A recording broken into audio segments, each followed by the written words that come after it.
নমস্কার। যুবসাথী প্রকল্পের জন্য অনলাইনে কিভাবে আবেদন করবেন? যুবসাথী প্রকল্পের যারা অফলাইনে ফর্ম নিয়ে জমা করছেন, অনেকের ক্ষেত্রে সেটা সম্ভব নাও হতে পারে। আপনি হয়তো বাড়ির থেকে দূরে রয়েছেন, সেক্ষেত্রে আপনাকে কিন্তু অনলাইনে পূরণ করতে পারবেন।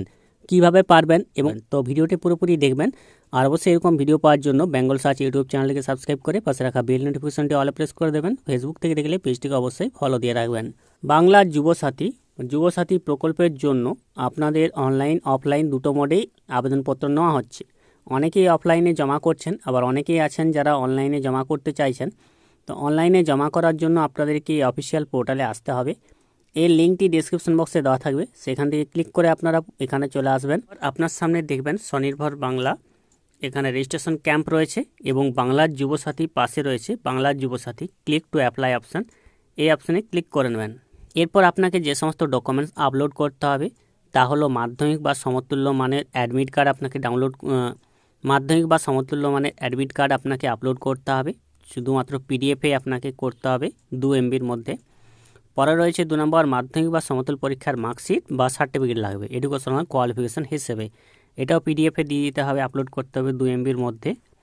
কপি অফ আধার কার্ডের কপি আপনাকে পিডিএফ আকারে আপলোড করতে হবে 2 MBর মধ্যে। পরে রয়েছে ভোটার কার্ডটাও পিডিএফ হিসেবে আপনাকে আপলোড করতে হবে 2 MB। আর আপনার ব্যাংকের পাসবুকের ফার্স্ট পেজ আপনাকে দিতে হবে পিডিএফে, সেটা আপনাকে অবশ্যই অ্যাকাউন্ট নম্বর যেন লেখা থাকে। তারপর যদি আপনি SC ST OBC হয়ে থাকেন, সেক্ষেত্রে আপনাকে তার সার্টিফিকেটটা দিতে হবে যদি আপনি দিতে চান 2 MBর মধ্যে, এটাও পিডিএফে। আপনার পাসপোর্ট সাইজ ফটোগ্রাফ একটি দিয়ে দিতে হবে, যেটা জেপিজি বা PNG আকারে হতে হবে, 1 MBর মধ্যে হতে হবে। এরপরে আপনার সিগনেচার লাগবে, সিগনেচারটাও জেপিজি বা PNG আকারে হতে হবে, 1 MBর মধ্যে হতে হবে। এবং মোবাইল নম্বর অবশ্যই ভ্যালিড থাকতে হবে, যেটা আপনাকে OTP বা পিনের মাধ্যমে দিতে হবে। এরপর আপনি উপরের দিকে দেখবেন এখানে অ্যাপ্লাই অনলাইন বাটন রয়েছে, সেখানে ক্লিক করবেন। পরবর্তীতে অ্যাপ্লিক্যান্ট লগ ইন অপশন আসবে। অ্যাপ্লিক্যান্ট লগ ইনের জায়গায় আপনার মোবাইল নম্বরটি এই ঘরে বসিয়ে দেবেন। মোবাইল নম্বরটি অবশ্যই রিচার্জ থাকা চাই, যাতে আপনার OTP আসবে। এই ক্যাপচা কোডটি আপনি এই ঘরে বসিয়ে গেট OTP বা সিক্রেট পিন অপশানে ক্লিক করবেন। এরপরে মোবাইলে OTP আসবে, সেই OTP বা পিনটা বসিয়ে ভেরিফাই পিন করে নেবেন। এরপরে অ্যাপ্লিকেশন ফর্ম আপনার সামনে ওপেন হয়ে যাবে, যেটাকে আপনাকে পূরণ করতে হবে। বেসিক ডিটেলস, ডকুমেন্টস, ফাইনাল সাবমিটের মাধ্যমে আপনার কমপ্লিট হবে।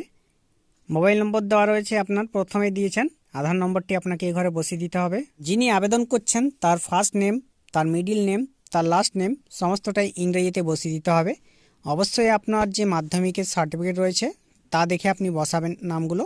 আপনার মোবাইল নম্বরটি দিয়ে দিতে হবে, যেটার সঙ্গে ব্যাঙ্ক অ্যাকাউন্টের লিঙ্ক রয়েছে। ইমেল আইডি দিতেও পারেন, নাও পারেন যদি থাকে। এরপর আপনার জেন্ডার দিতে হবে, মেল, ফিমেলস না আদার, সেটা টিকমার্ক করে দেবেন। এটা অফলাইন ফর্মের মতোই ঠিক একই রকম।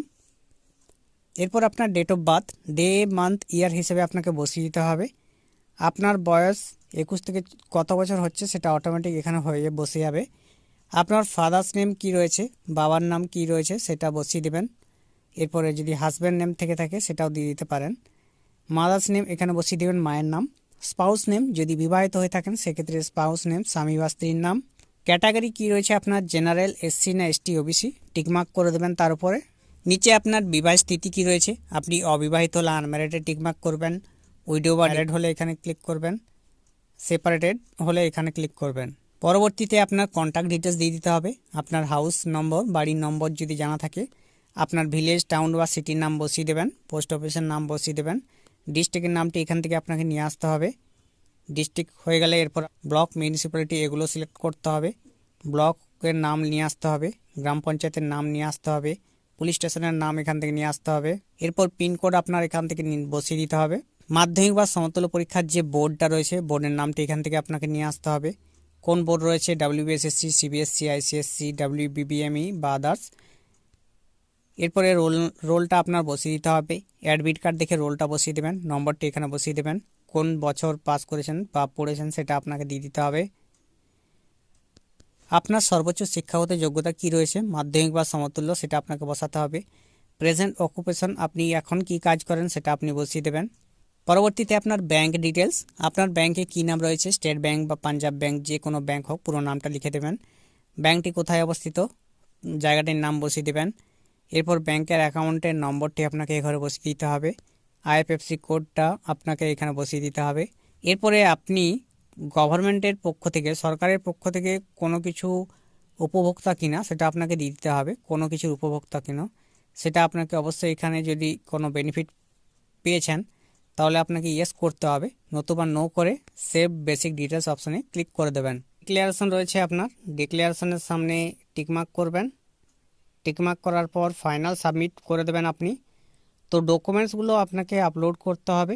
যে সমস্ত ডকুমেন্টস আপনি দেবেন, মাধ্যমিকের অ্যাডমিট কার্ড বয়সের প্রমাণ হিসাবে, মাধ্যমিকের মার্কশিট বা সার্টিফিকেট দিতে হবে, এরপর আপনার আধার কার্ড দিতে হবে, আপনার ভোটার কার্ড দিতে হবে, যদি এসসি এসটি হয়ে থাকেন সেক্ষেত্রে আপনাকে কাস্ট সার্টিফিকেট আপলোড করতে হবে, আপনার সিগনেচার আপলোড করতে হবে, আপনার ফটো আপলোড করতে হবে।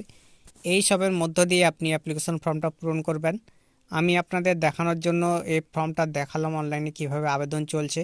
যারা দূরে আছেন তাদের ক্ষেত্রে কোনো অসুবিধা হবে না, আপনারা ওখান থেকে বসেই করে নিতে পারবেন। যারা কোনো ক্যাম্পে যেতে পারছেন না, অবশ্যই যারা জানেননি তাদের মধ্যে ভিডিওটি শেয়ার করে দেবেন। আর এরকম ভিডিও পাওয়ার জন্য সাবস্ক্রাইব করে রাখবেন। নমস্কার।